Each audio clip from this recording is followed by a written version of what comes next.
இந்த ஃபெஸ்டிவல் டைமில் 5 நிமிஷத்தில் வீட்டில் இருக்க சோம்பும் சர்க்கரையும் வச்சு ரொம்பவே இன்ஸ்டண்ட்டாக ஒரு மருதாணி எப்படி ரெடி பண்ணுறதுன்னு தான் இந்த வீடியோவில் நம்ம பார்க்க போகிறோம். இந்த மருதாணி நைட்டு ஃபுல்லும் வச்சுருக்கணும்லாம் அவசியம் இல்லை. ஒரு 1 hour மட்டும்தான் வச்சுருந்தேன். அதுக்கே எவ்வளோ நல்ல சூப்பராக கலர் வந்திருக்குன்னு பாருங்கள். நார்மல் மருதாணி வைக்கும் போது நிறைய பேருக்கு கோல்டு பிடிக்கும்னு நினைப்பாங்க. பட் இந்த மருதாணி கோல்டெல்லாம் பிடிக்காது. ஸோ வாங்க வீடியோக்குள்ளே போகலாம். இந்த இன்ஸ்டன்ட் மருதாணி செய்கிறதுக்கு ஒரு பவுலில் 2 ஸ்பூன் சோம்பு எடுத்திருக்கேன். இது கூடவே 4 ஸ்பூன் வெள்ளை சர்க்கரை எடுத்திருக்கேன். கண்டிப்பாக வெள்ளை சர்க்கரை தான் எடுத்துக்கணும். நான் இன்றைக்கி செய்கிற இந்த அளவுக்கு பெரியவங்க கைக்கு 2 கை வைக்கலாம். நீங்கள் உங்கள் தேவைக்கு ஏற்ற மாதிரி ரெடி பண்ணிக்கோங்க. 2 ஸ்பூன் சோம்பு, 4 ஸ்பூன் சர்க்கரை, இதுதான் கரெக்டான ரேஷியோ.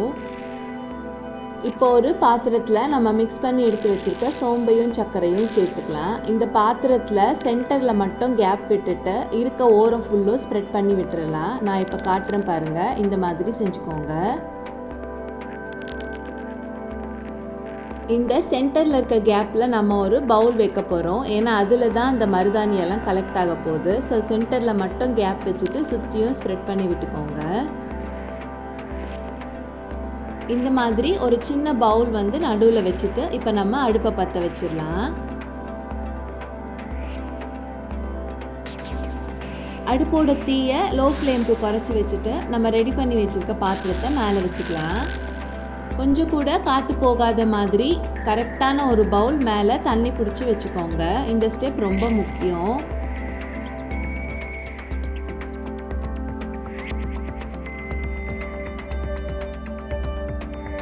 நாங்கள் ஃபஸ்ட் டைம் செஞ்சும் போது இந்த மாதிரி ரொம்ப கேப் வச்சு செஞ்சிட்டோம். ஸோ எங்களுக்கு லிக்விட் எதுவுமே கலெக்ட் ஆகலை. புகை ஃபுல்லுமே வெளியிலே போயிடுச்சு. ஸோ இந்த மாதிரி தப்பு பண்ணாதீங்க.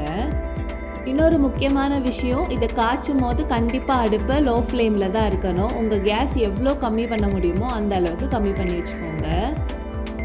சரியாக ஒரு 5 நிமிஷம் காய்ச்சிக்கோங்க. இந்த மாதிரி லேசாக வெளியில் புகை வரும். நம்ம மேலே வச்சுருந்த தண்ணியுமே சூடாக இருக்கும். இப்போ நம்ம அடுப்பை ஆஃப் பண்ணிவிட்டு சூடு நல்லா ஆறுற வரைக்கும் வெயிட் பண்ணலாம். நீங்கள் ஃபஸ்ட் டைமாக செய்யும் போது ஒரு டைம் ஓப்பன் பண்ணி செக் பண்ணிக்கோங்க உள்ள லிக்விட் கலெக்ட் ஆயிருக்கா இல்லையான்னு. இல்லைனா இன்னும் ஒரு 5 நிமிஷம் வெயிட் பண்ணுங்கள். இப்போ சூடு ஓரளவுக்கு ஆறி இருக்கு. ஓப்பன் பண்ணி காட்டுறேன் பாருங்கள். நம்மளோட மருதாணி லிக்விட் சூப்பராக கலெக்ட் ஆகி ரெடி ஆயிடுச்சு. சர்க்கரையெல்லாம் உருகி நம்ம மேலே வச்ச பவுல் நல்லா கெட்டியமாக பிடிச்சிட்ருக்கோம். ஸோ பார்த்து எடுங்க, கீழே ஊற்றிடாமல்.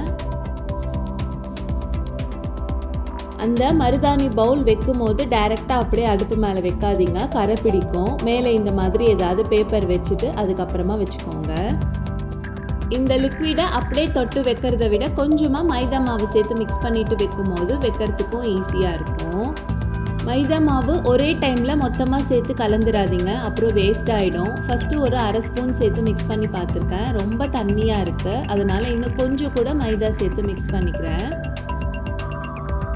ஒருவேளை நீங்கள் நிறைய மாவு போட்டு கலந்துட்டிங்கன்னா லேசாக மட்டும் தண்ணி ஊற்றிக்கோங்க. நிறைய தண்ணி ஊற்றிடாதீங்க, அப்புறம் நமக்கு அந்த கலர் வரவே வராது. ஸோ இந்த ஸ்டெப் பார்த்து கொஞ்சம் கவனமாக செஞ்சுக்கோங்க.